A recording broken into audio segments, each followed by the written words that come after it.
Well, to discuss this story in more detail, let's cross live now to Brussels and talk to our correspondent, Dave Keating. Dave, what are the politics behind what's going on here?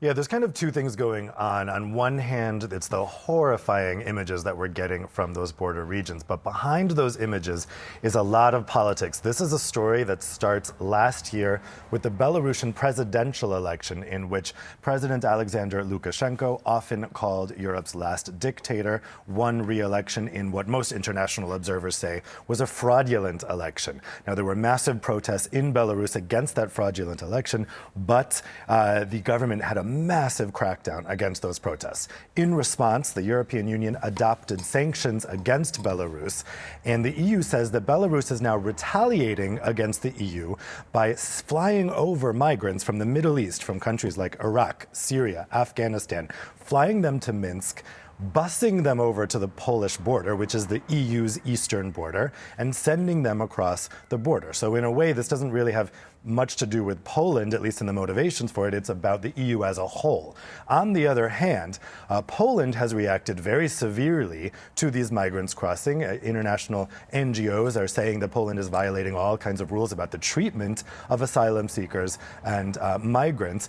But the right-wing government in Poland, while it is undoubtedly facing a legitimate crisis at its border, it has every motivation to kind of exaggerate that crisis and inflame that crisis, because the Polish government is kind of on the back legs right now. It is having low approval ratings. It is facing a challenge from opposition parties, and it is at risk of a poll exit crisis erupting at any moment, in which it might look like the Polish government's rule of law violations and challenge to the primacy of EU law could be putting it on a path to being forced to exit the EU. 90% of Polish people don't want to see that happen. So this is coming at a good time politically for the Polish government, which is why a lot of people in Brussels are not entirely trusting the images and accounts we're getting from that border. International observers have not been allowed to go to the exclusion zone at the Poland-Belarus border, so most of the images and accounts that we're getting are from the Polish government, and the Polish government has every incentive to exaggerate what's happening there.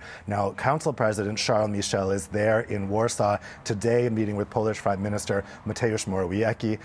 They are trying to come to an agreement about how the EU can help here. We have a weird situation where Poland is asking for EU help. The EU has offered help in the form of personnel, people from the Frontex border force going to the border and helping out. Poland has refused that offer. Essentially, they just want money to continue dealing with the situation themselves. And that is a common theme that you always see with Frontex, is that all these border countries want money from the EU to deal with these border crises, to deal with the EU's external border, but they don't want the actual personnel to come in. What needs to be kept in mind here is this is the EU's external border. Once the migrants cross into Poland, they don't want to go to Poland. Poland isn't a very welcoming place for migrants. They want to go to Germany, to France, to other countries. And Poland is part of the Schengen common border areas where you can cross borders without passports. So the migrants don't want to go to Poland. They think once they cross into Poland, they can continue on and go to other EU countries. So Poland says, hey, EU, you need to pay for this this border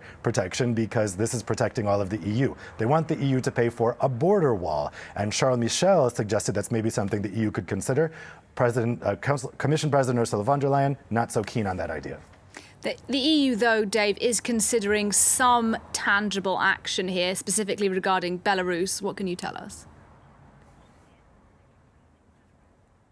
Yeah, they're actually talking about expanding the sanctions against Belarus to the companies and people involved in this human trafficking. It looks pretty certain that they're going to target the Belarusian airline Belavia, but they may also target suppliers to that airline, a lot of which are Irish companies, actually. And they may even broaden it out to foreign airlines, Turkish airlines, airlines from the UAE, who are accused of actually flying these migrants over and at least kind of turning a blind eye to what's happening here. Now, that decision to at least expand the sanctions is expected to be taken today, but they won't actually discuss who those expanded sanctions will target until tomorrow and Friday, and we won't get a decision on this until Monday at the earliest. And of course, critics say in the meantime, the migrants are still kind of coming over, and that the EU is really reacting to this way too slowly.